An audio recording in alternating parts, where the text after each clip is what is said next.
권리는 지켜주지 않더라도 처벌되지 않는 반면에 개인정보는 지켜주지 않으면 형법이나 개인정보보호법상 처벌받을 수 있고 손해배상 청구권도 있죠. 그렇기 때문에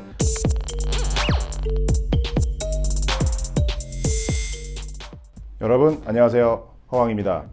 최근 무시무시한 사건이 있었죠. 남편을 살해하고 토막을 내서 바다에 버리고, 무섭네요. 최근 그 피의자의 얼굴이랑 신상이 공개됐었죠. 혹시 기억하실지 모르겠는데 옛날에는 피의자 얼굴과 실명 그리고 나이 이런 것들은 그냥 공개였었죠. 텔레비에 막 나오고 그랬잖아요.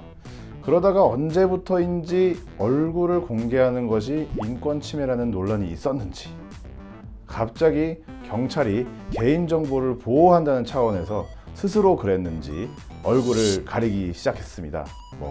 모자에 마스크에 이렇게 가리죠. 사실 미국 같은 곳은 사실 다 공개를 하고 있죠. 딱히 큰 논란도 사실은 없어 보입니다. 일본도 마찬가지인 것 같습니다. 중국 거의 총살 장면도. 아무튼 우리나라도 이제 다시 피의자의 신상을 공개하기 시작했습니다. 사실 유명 인사들이야 애초에 공개가 됐었죠. 포토라인에도 서시고 그렇죠. 착착착 찍지 않습니까? 사람들 인터뷰 하고. 범죄자로 의심받는 사람의 얼굴을 공개해야 할까요? 일단 법으로 공개하는 것은 특정 강력 범죄 처벌에 관한 특례법 제8조의 2에 따른 것인데요. 특강법이라고 불립니다. 특강법. 그렇다면 이제 특정 강력 범죄가 아닌 다른 범죄는 어떤가요? 사실 딱히 다른 범죄들은 이러한 제한을 전제로 공개를 예외적으로 하는 문구조차 존재하지 않습니다. 그러면 얼굴이 개인정보로서 보호되어야 할까요? 그리고 얼굴 공개로 인하여 범죄 사실이 공표되면 피의사실 공표죄인가요? 아니면 사실적시에 의한 명예훼손인가요?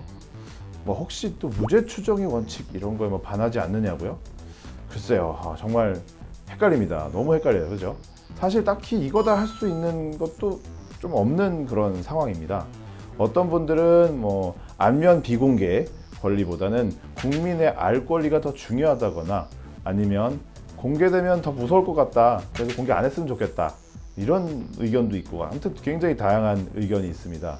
이건 지금 개인정보에 대한 권리, 그것에 대한 이제 시각차 때문에 발생하는 것 같습니다. 사실 개인정보 권리라는 것이 다른 사람이 나를 사칭해서 법률 행위를 하는 것, 그렇죠? 사칭해서 하는 것, 그것 때문에 강조된 것이지 전체적인 법 체계 내에서 봤을 때는 개인정보에 대한 권리를 생명권급으로의 이제 천부인권 중에 하나라고 보기는 사실은 좀 어렵긴 한데요.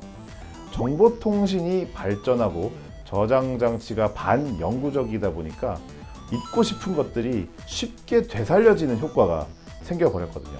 그러다 보니 그 반작용으로 애초부터 반영구적 또는 개인정보 주체가 컨트롤할 수 없는 그런 저장 장치에 저장되지 않는 행위가 개인정보를 보호하는 행위 중에 하나가 되고, 그의 부수적인 어떤 효과로서 국민의 알 권리가 제한되는 그런 효과가 발생하게 된 것입니다. 자, 정리를 하면은 예전 같으면 얼굴 공개가 된다고 해도 신문에 저장된 신문 아카이브나 또 방송 영상 아카이브에 접근해서 열람하지 않는 이상 딱히 영원히 기억될 일이 크게 없었는데요. 이제는 얼굴 공개 한번 돼버리면 그냥 인터넷 여기저기서 튀어나오죠.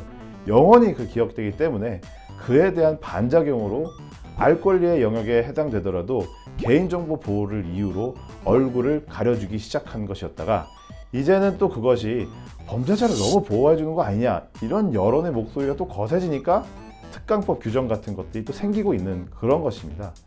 사실 알 권리는 지켜주지 않더라도 처벌되지 않는 반면에 개인정보는 지켜주지 않으면 형법이나 개인정보보호법상 처벌받을 수 있고 손해배상 청구권도 있죠. 그렇기 때문에 더욱 그렇게 된 것이 아니었을까 싶네요. 아무튼 정보통신의 발전이 새로운 법적인 이슈를 발생시키는 경우라고 볼 수 있겠죠. 사실 저도 한번 개인정보가 너무 과도하게 보호된 적이 있었습니다. 예, 보호 안 돼도 되는데 예, 너무 많이 보호됐죠. 네, 참 제가 유명하지 않아서. 아무튼 오늘은 이제 피의자 안면 공개, 얼굴 공개 같은 신상 공개에 대해서 한번 알아봤는데요. 정보통신이 너무 발전하다 보니까 생기는 부수적인 현상이었던 거라는 거 다시 한번 생각해 봐 주시고요. 예, 오늘도 좀 이슈가 되는 것들을 좀 가지고 이제 이야기를 해봤는데요. 다음번에도 이슈가 되는 것들을 한번 가져와서 또 재밌게 또 자세하게 또 설명을 드리는 것으로 한번 해보겠습니다. 오늘도 시청해 주셔서 감사드리고요. 다음번에 또 인사드리겠습니다. 감사합니다.